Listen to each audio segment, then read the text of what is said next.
Kidney एक ऐसा विषय है जो कहीं ना कहीं हम सभी की जीवन में कहीं ना कहीं किसी न किसी को प्रभावित जरूर करता है। कभी ना कभी, चाहे हमारे रिश्तेदारों, मित्रों या जान पहचान के लोग हों, हम सुनते हैं कि उनको किडनी की समस्या हुई है।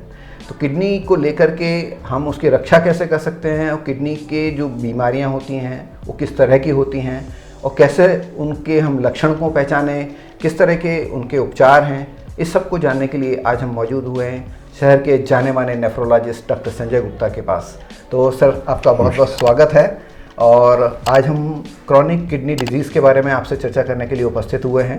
तो ये बीमारी या ये कंडीशन क्या कहलाती है, इसके बारे में थोड़ा हमारे दर्शकों को एजुकेट करें। विभिन्न प्रकार की बीमारियां होती हैं। अब उनमें जो बीमारी जो लंबी अवधि से चली आ रही होती हैं, तो हम टेक्निकली अगर आप इसको पूछेंगे तो 3 महीने से ज़्यादा अगर किडनी की बीमारी किसी व्यक्ति को है तो उसे हम क्रॉनिक किडनी डिसीज कहते हैं। बहुत सरल है। और 3 महीने से कम अवधि है तो वो क्रॉनिक की कैटेगरी में नहीं आती है। तो किडनी अगर क्रॉनिक बीमारी सीकेडी नाम दिया है तो एक एक्यूट भी होगा। ये मेडिकल में 2 टर्म्स बड़े कॉमन होते हैं, एक एक्यूट, एक क्रॉनिक। क्रॉनिक माने दीर्घावधि और एक्यूट माने जो छोटी अवधि के लिए होती हैं। तो छोटी अवधि की बीमारियां अलग होती हैं, उनको एक्यूट किडनी डिसीज कहते हैं, एकेडी या एकेआई कहते हैं। और एकेआई या एकेडी ऐसी बीमारियां होती हैं जिसमें किडनी थोड़े टाइम के लिए अफेक्ट होती है, या तो वो उसकी स्वयं की जनित कोई बीमारी हो या किसी दूसरी बीमारी के चलते किडनी अफेक्ट हुई हो, और जैसे ही वो बीमारी ठीक होती है तो किडनी भी ठीक हो जाती है।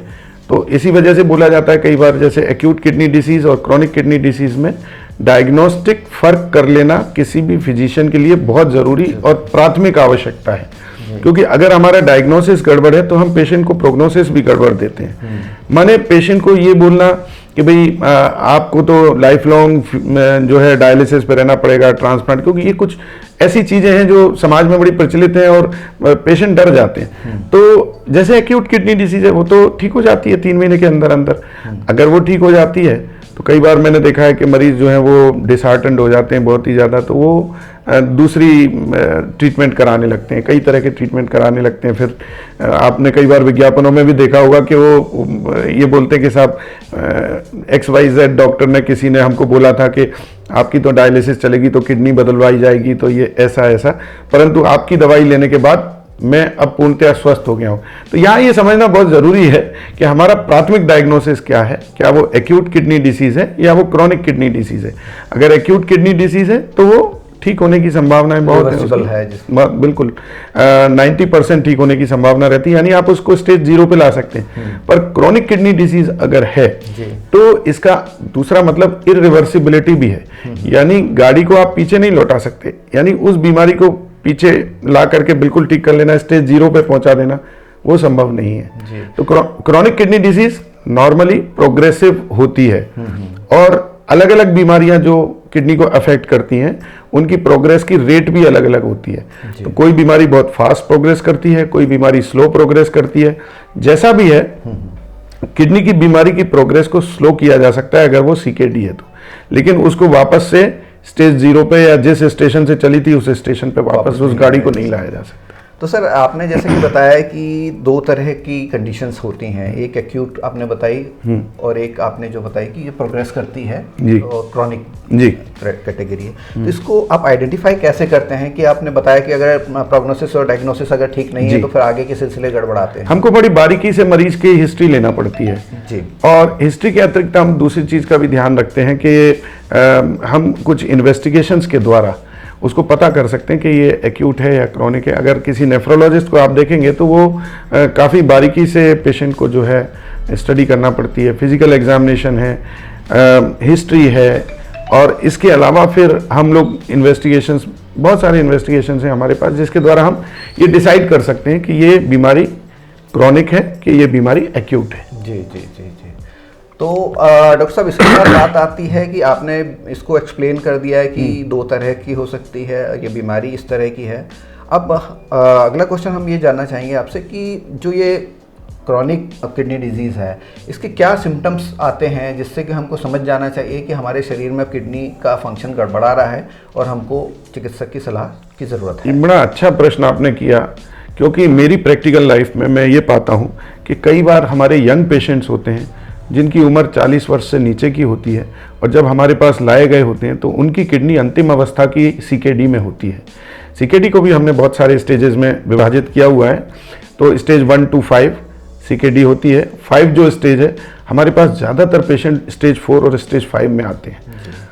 तो क्या ऐसी चीज़ है कि वो पहचान नहीं पाते हैं? हमने कई बार देखा, हमने बोला कि भाई आपको क्या हुआ था, तो बोले साहब ये तो बिल्कुल ठीक थे 15 दिन पहले, और मैं थोड़ा बहुत कुछ खाने पीने में मन नहीं लग रहा था और थोड़ी कमजोरी आ रही थी, तो डॉक्टर के पास दिखाने गए। तो एक डॉक्टर के पास गए, वो नहीं पहचान पाया, दूसरे के पास गए, वो नहीं पहचान पाया, तीसरे डॉक्टर ने बीपी देखा तो 200/120। तो साहब हमने उसको भी छोड़ दिया, क्योंकि बीपी इतना ज्यादा अगर बढ़ा हुआ है तो कहीं ऐसा तो नहीं हमारे बच्चे की तो उम्र ही नहीं है, क्या उम्र है इसकी, इसमें बीपी कैसे हो सकता है। तो हमने साहब चौथे डॉक्टर को पकड़ा, तब उन्होंने जाके बोला कि साहब ने किडनी के टेस्ट करा लो आप। तब जाके देखा तो इनका ब्लड यूरिया और क्रिएटिनिन बहुत हाई आया, तब आपके पास आए दिखाने के लिए। लेकिन ये वो स्टेज है जो बहुत लेट हो चुके हैं। तो अर्ली स्टेज में सिम्टम्स क्या है? अर्ली स्टेज में देखिए ऐसा है कि कई बार तो सिम्टम्स इतने बारीक होते हैं, इतने नामालूम होते हैं, और दूसरा वो इतने धीरे धीरे डेवलप होते हैं कि वो आपकी दिनचर्या में शामिल हो जाते हैं। लोग रात में उठते हैं 2-2, 3-3, 4-4 बार पेशाब करने के लिए उठते हैं और उसको वो सामान्य मानते हैं, जो नहीं है। अगर आपको रात में बार बार उठना पड़ रहा है तो निश्चित तौर पर गड़बड़ है। इसके अलावा बस में जा रहे हैं, ऑफिस में दिन भर बैठे हुए हैं, ट्रेन में जा रहे हैं, पैर लटका के बैठे हुए, मोजे टाइट हो गए, औरतों में बिछिया टाइट हो जाती है, वो जो सूजन डेवलप होती है, वो सूजन को आदमी सामान्य तौर पे लेता है और बोलते हैं साहब वो तो पैर लटकाने से होती है, सुबह सुबह तो हमारा सब ठीक रहता है। बहुत बड़ा सिम्टम है, अर्थात आपको देखना पड़ेगा कि कहीं ना कहीं किडनी अफेक्ट हो रही है। फिर इसके अतिरिक्त कई सिम्टम्स ऐसे होते हैं जो बहुत तेजी के साथ डेवलप होते हैं। सुबह उठने पे आंखें सूजी हुई मिल रही हैं, चेहरे पे पफीनेस आ गई, सूजन आ गई, पेशाब की मात्रा कम हो गई, वो तो तुरंत पकड़ में आ जाता है। फिर पेशाब के अंदर कलर चेंज हो गया उसका, आपको लाल कलर की पेशाब आना शुरू हो गई, या ऐसा लग रहा है कि ब्लड या अल्टर्ड ब्लड पेशाब में मौजूद है, ऐसा होने लगा। तो ये सब चीजें जो हैं व्यक्ति को तुरंत पिकअप करके, और इसके बारे में, इसके अलावा एक और सिम्टम होता है जो क्रॉनिक किडनी डिसीज में शुरुआत में पकड़ सकते हैं। वो ये होता है कि जब अपन पेशाब करते हैं बहुत झाग बनते हैं जी। ये झाग अगर बन रहे हैं तो इसका अर्थ है कि पेशाब में प्रोटीन पास हो रहा है, और पेशाब में प्रोटीन जाना सामान्य नहीं है, क्योंकि सबसे पहले पेशाब में प्रोटीन जाना शुरू होता है, फिर उसके बाद ही सूजन आना शुरू होती है। तो ये जो सूजन वाली सिम्टम्स है ये लेट है। मतलब अर्ली स्टेज में अगर आप आपकी पेशाब पे मॉनिटर कर लें उसको, और अगर उसमें झाग बन रहा है, बिल्कुल झाग बन रहे हैं, कोई एबनॉर्मल स्मेल आ रही है, कई बार जैसे फ्लैशी स्मेल आती है, जैसे मांस की स्मेल आती है, मछली जैसी स्मेल आती है, वो भी कई लोग पिकअप कर लेते हैं, लेकिन बहुत सारे लोग मिस करते हैं उस चीज को। तो ये चीज बड़ी इंपॉर्टेंट है। फिर उन पेशेंट्स के लिए जो ऑलरेडी कुछ बीमारियों से सफर कर रहे हैं जी। जैसे डायबिटीज, जैसे ब्लड प्रेशर, जैसे स्टोन वाली प्रॉब्लम के, जैसे जिन लोगों को बार बार किडनी में यूरिन में इन्फेक्शन हो जाते हैं, तो उनके सिम्टम्स अलग होते हैं। उनमें भी हमको प्राथमिक अवस्था में ही पता कर लेना चाहिए, या तो जो सिम्टम्स मैंने आपको बताए ये कोई मिलते हो, और अगर नहीं है तो फिर आप अपनी जांच नियमित तौर पे करवाते रहिए। भले किडनी ठीक निकल रही है, आपने एक पथरी थी, पथरी निकल गई, कोई बात नहीं, लेकिन 1 साल भर बाद फिर से चेक करवाइए अपने आप। वो मैं उसी पर आने वाला था आपके पास कि जो अगर आपने सिम्टम्स बता दिए हैं, अगर इनमें से कोई भी एक सिम्टम नजर आ रहा है या आपको शंका भी हो रही है, मान लीजिए कभी कभी सिम्टम लेट आते हैं, बिल्कुल, लेकिन अगर आपको लग रहा है कि कुछ गड़बड़ है, तो आप अगर आपके पास आता है मरीज, तो आप किस तरह से उसको डायग्नोज करते हैं, उसकी क्या प्रोसेस होती है, किस तरह से हम पता लगा पाते हैं कि इसकी किडनी नॉर्मल फंक्शन कर रही है या एबनॉर्मल फंक्शन कर रही है? बहुत सिंपल से टेस्ट है। हम पहला तो यूरिन उसका चेक करवा लेते हैं। यूरिन एक तरह से लिक्विड किडनी बायोप्सी है। किडनी का जो फाइनल प्रोडक्ट है वो तो यूरिन ही है। अगर आप यूरिन चेक कर लोगे तो आपको किडनी का 50% फंक्शन तो वहीं से ही पता लग जाएगा। उसके अलग अलग टेस्ट होते हैं, यूरिन रूटीन है, फिर उसके बाद स्पेसिफिक ग्रेविटी वगैरह और कुछ तरह के टेस्ट हैं, उसमें आप यूरिन से पता लगा सकते हैं। और यूरिन के बाद नंबर आता है ब्लड टेस्ट का। तो खास तौर से हमारे ब्लड टेस्ट हैं जिसमें हम सीबीसी कराते हैं, तो हम हीमोग्लोबिन देखते हैं। सीकेडी का एक बहुत इंपॉर्टेंट सिम्टम होता है एनीमिया डेवलप होना, यानी रक्ताल्पता होना। अब ये कई बार क्या होता है साहब, एनीमिया भी जो है ना मिस कर जाते हैं लोग। तो महिलाओं में तो बहुत कॉमन, महिलाओं में बहुत कॉमन है कि गोरी हो रही है, कुछ नहीं है, कलर फेयर हो रहा है, वो उसी बात में खुश हो उसी बात में खुश हो रहे हैं। वो जब कमजोरी आना शुरू होता है, सांस फूलना शुरू होता है, अपनी एक्सरसाइज कैपेसिटी डाउन होने लगती है, उस अवस्था में पता लगता है कि भाई हीमोग्लोबिन तो 7 है। अब 7 हीमोग्लोबिन को पीछा करते करते करते करते आप पहुंचते हो किडनी तक और सीकेडी तक, पर वो स्टेज लेट स्टेज है, तो हम उसका इंतजार क्यों करें? तो हम सीबीसी देख लेते हैं कि एनीमिया तो नहीं है, फिर हम इसके अंदर ये ब्लड यूरिया करके एक साधारण सा टेस्ट है, सीरम क्रिएटिनिन साधारण सा टेस्ट है, तो ये करके हम लोग देख लेते हैं कि किडनी की फंक्शनिंग ठीक है कि नहीं है। फिर बीमारी एक्यूट है कि क्रॉनिक है, आप अगर सोनोग्राफी कराएंगे पेशेंट की तो उसमें किडनी की साइज से अंदाजा लग जाता है। किडनी की साइज अगर श्रिंक नहीं हुई है, छोटी नहीं हुई है, तो बहुत चांसेस है कि ये एक्यूट किडनी डिसीज होगी, क्रॉनिक नहीं होगी। हालांकि ये कोई पक्का रूल नहीं है कि साइज नॉर्मल है तो क्रॉनिक किडनी डिसीज नहीं हो सकती है, लेकिन ज़्यादातर केसेस के अंदर अगर साइज श्रिंक हो गई है तो क्रॉनिक किडनी डिसीज हो गई। तो ये कुछ जनरल टेस्ट हैं जिनको करा के इवन फिजिशियन लेवल पे पता लगाया जा सकता है। फिर नेफ्रोलॉजिस्ट का नंबर उसके बाद में आता है कि हम बीमारी का डिटेल करें कि बीमारी किस प्रकार की है, क्या इसमें आगे थेरेपी होना चाहिए, क्या पेशेंट का भविष्य है, वो सब चीज़ें डिसाइड नेफ्रोलॉजिस्ट करते हैं। जी, तो सर डायग्नोसिस के बाद बात आती है कि ट्रीटमेंट क्या क्या अवेलेबल हैं इस तरह के पेशेंट्स के लिए। तो मान लीजिए हम एक्यूट की भी बात कर रहे हैं इसके अंदर और क्रॉनिक की भी बात करें, तो दोनों के ट्रीटमेंट में कितना अंतर होता है? हाँ, ये सही है। एक्यूट किडनी डिजीज़ का ट्रीटमेंट होता है। एक्यूट किडनी डिजीज़ दो तरह से होती है, या तो किडनी की प्राइमरी इलनेस हो, प्राथमिक बीमारी हो, बहुत सारी ग्लोमेरुलोनेफ्राइटिस वगैरह होती हैं जो किडनी की प्राथमिक बीमारियां होती हैं, और किडनी की सेकेंडरी बीमारियां होती हैं, जैसे बहुत सारे ऑटो इम्यून डिसऑर्डर्स होते हैं वो किडनी को अफेक्ट करते हैं, उसमें एक्यूट किडनी फेलियर हो सकता है। इन्फेक्शस डिसीजेस, बहुत सारे इन्फेक्शन है। मलेरिया में पहले, आजकल तो मलेरिया उतना नहीं मिलता, लेकिन पहले जब फैल्सिपेरम मलेरिया बहुत हुआ करता था तो बहुत कॉमन था हमारे इधर के एक्यूट किडनी फेलियर आना, बहुत सारे पेशेंट्स ट्रीट भी किए हमने। इसके अलावा आप देखिए इवन स्नेक बाइट से एक्यूट किडनी फेलियर हो सकता है। कोई आपने पेन किलर दवा खा ली है तो एक्यूट किडनी फेलियर हो सकता है। तो आपको कारण देखना पड़ेगा, कारण का इलाज करना पड़ेगा। किडनी स्वयं से रिजनरेट होती है, जैसे आपको कोई स्किन में घाव लग जाता है, क्या होता है, अपने आप भरता है, आपको हील हो जाता है। आपको बस इन्फेक्शन प्रिवेंट करना है, उसके अंदर प्रॉपर ड्रेसिंग करते रहो, अपने आप हील हो जाता है। उसी तरह बॉडी में हीलिंग कैपेसिटी होती है तो किडनी भी हील अप हो जाती है। उसको एक्यूट ट्यूबुलर नेक्रोसिस कहते हैं, यानी किडनी का जो ट्यूब्यूल वाला पार्ट होता है उसको इंजरी होती है तो वो अपने आप हील अप हो जाता है। इस हील अप होने वाली प्रक्रिया में 7 दिन से लगा के 45 दिन तक का भी समय लग सकता है। उस बीच में आपको कॉम्प्लिकेशंस का ध्यान पेशेंट के रखना पड़ता है। तो ये तो हुआ एक्यूट किडनी फेलियर का ट्रीटमेंट। इस बीच में अगर किडनी फेलियर की तीव्रता ज्यादा है, सपोज करिए कि पेशाब होना ही बंद हो गया, तो भाई अगर पेशाब होना बंद हो गया तब तो स्थिति गड़बड़ हो जाएगी, तो बॉडी पे असर पड़ता है। तो अगर किडनी फेल होती है तो उसका सारे अंगों पे असर पड़ता है। लंग्स हैं, लंग्स में पानी भर जाना, फिर हार्ट की वर्किंग कम हो जाना, हार्ट में पानी भर जाना, ठीक है, और इसके अलावा ब्रेन पे स्वेलिंग डेवलप हो जाना, ये सब एक्यूट किडनी फेलियर में हो सकता है। इलेक्ट्रोलाइट इम्बैलेंस हो जाता है, सोडियम या तो कम हो जाएगा या पोटेशियम की मात्रा बहुत बढ़ जाएगी, तो भी हार्ट को अफेक्ट कर सकती है। तो इसलिए एक्यूट किडनी फेलियर में अगर किडनी की फेलियर की तीव्रता ज़्यादा है तो आपको डायलिसिस करना पड़ सकता है, यानी खून की सफाई करना पड़ सकती है, ठीक है। और बाकी उसका प्राथमिक कॉज का आप टेक केयर करिए, उसको ट्रीटमेंट करिए। मलेरिया है, मलेरिया का ट्रीटमेंट करिए। डेंगू है, डेंगू को ट्रीट करिए, या जो भी उसका कारण है, कहीं फोड़ा है, फुंसी है, आंतरिक अंग में, शरीर में, इंटेस्टाइन्स में सेप्सिस है, लंग्स में निमोनिया है, आपको ट्रीट करना ही पड़ेगा, क्योंकि कोई भी इन्फेक्शन बॉडी में एक्यूट किडनी फेलियर पैदा कर सकता है, ये मतलब तय है। जो और acute kidney failure multi organ dysfunction syndrome, MODS जिसे हम कहते हैं, मल्टी ऑर्गन फेलियर जो केसेस होते हैं उनका भी एक पार्ट हो सकता है। तो आपको बेसिक डिसीज जो है उसको ट्रीट करना है। अब आई बात किडनी की प्राथमिक डिसीज कौन कौन सी है। तो प्राथमिक डिसीज अगर किडनी की डायग्नोज होती है, ऐसा लगता है कि ये कोई सेकेंडरी हमें द्वितीय कोई कारण नहीं मिल रहा है जिसने किडनी को अफेक्ट किया है, तो प्राइमरी डिसीज है।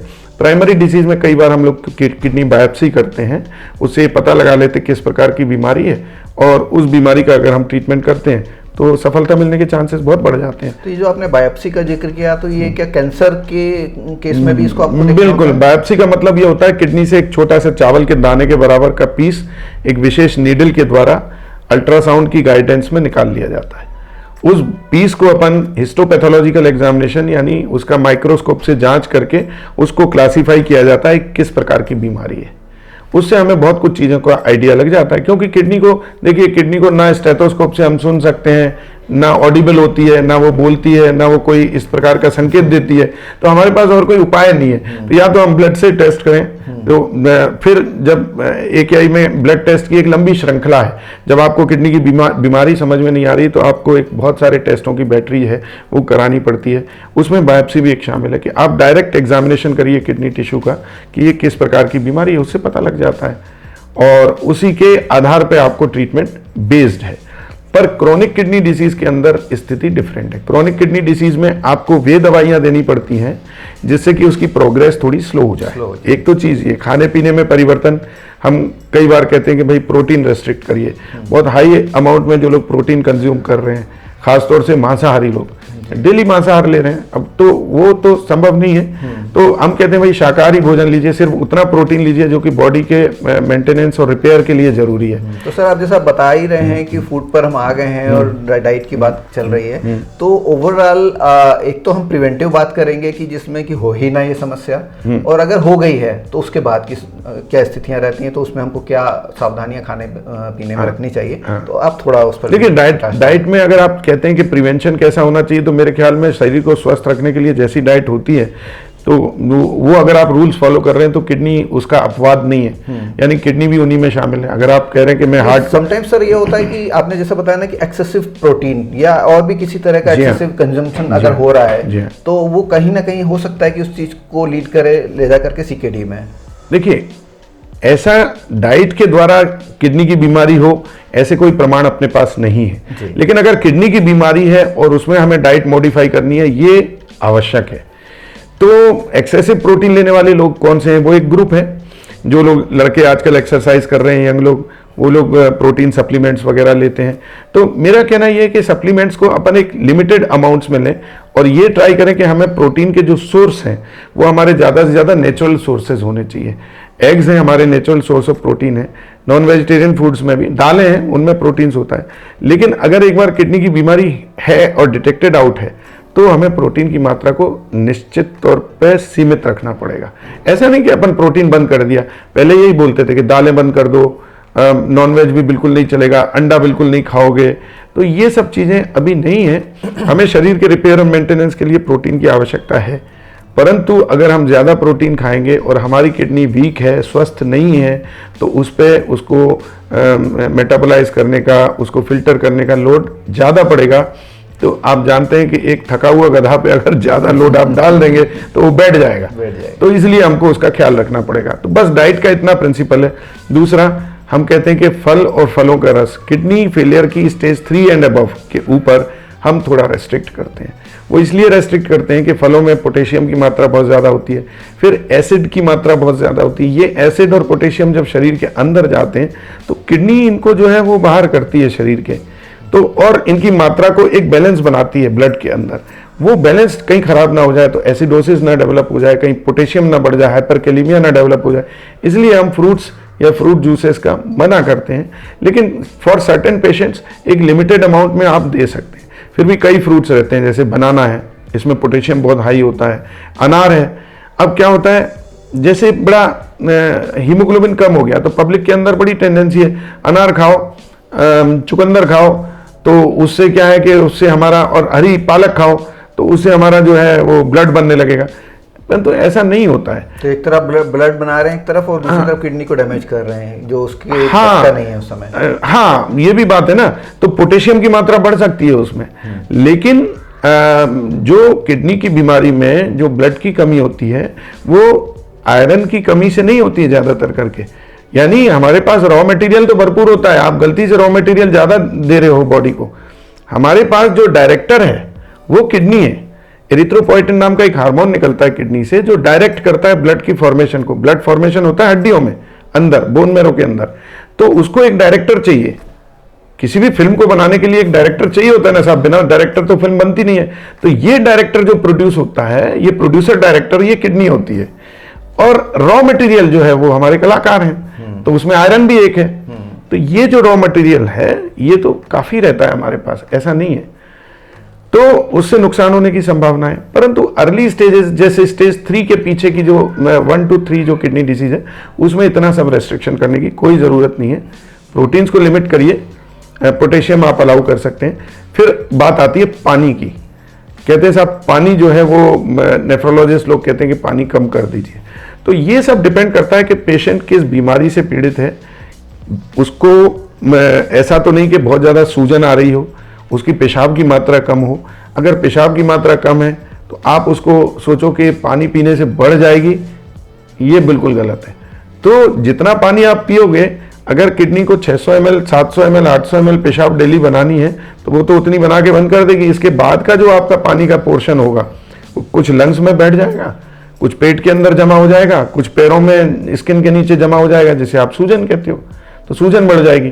फिर ब्लड में अगर पानी की मात्रा किडनी के फेल होने की अवस्था में बढ़ गई तो वो कहाँ जाएगा? वो ब्लड का वॉल्यूम बढ़ जाएगा, और वॉल्यूम बढ़ेगा तो आपके हार्ट को अफेक्ट करेगा। तो हार्ट उस ब्लड को पंप ही नहीं कर पाएगा, हार्ट फेलियर की अवस्था में जाएगा। तो वो और एक लाइफ थ्रेटनिंग एक कॉम्प्लिकेशन बन जाएगी। तो इसलिए कहते हैं कि अगर आपको सूजन वगैरह हो रही है तो पानी की मात्रा को आप लिमिट कर दीजिए, और अगर आप पानी की मात्रा को लिमिट कर रहे हैं तो साथ में सॉल्ट भी थोड़ा सा कम कर दीजिए, क्योंकि सॉल्ट और पानी का जो मिक्सचर होता है वही बॉडी के विभिन्न कैविटीज में बैठ जाता है, और उसी की वजह से पैरों पे सूजन भी डेवलप होती है। तो खाने पीने में इतना ध्यान रखना है, लेकिन ये सब चीजें एक विशेषज्ञ के परामर्श से ही होना चाहिए।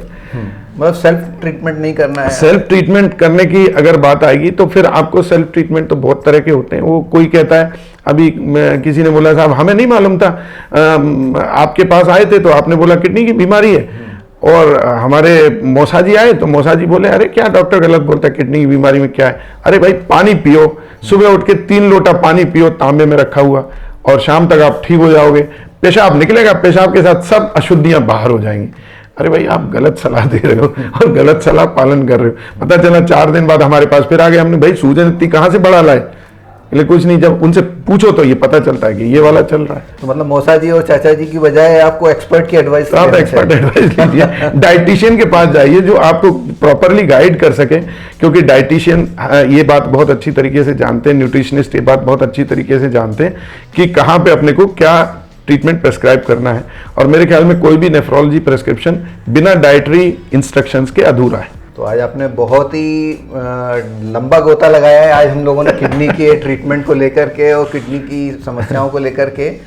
और हम समझते हैं कि पेशेंट्स या जो आम हमारे दर्शक हैं उनको इस वीडियो से काफ़ी विस्तृत जानकारी मिली होगी किडनी की समस्याओं को लेके, उनके सिम्टम्स को लेके, उनके उपचार को लेके। इसके बावजूद अगर आपके कोई प्रश्न बचते हैं, आपका स्वागत है, और आप हमारे कमेंट बॉक्स में इसको लिख करके भेज सकते हैं। और डॉक्टर साहब से हम जब अगली मुलाकात करेंगे तो निश्चित ही उन बचे हुए प्रश्नों के भी उत्तर हम देने की कोशिश करेंगे। आज का एपिसोड हम यहीं समाप्त करते हैं। बहुत बहुत धन्यवाद। धन्यवाद सर।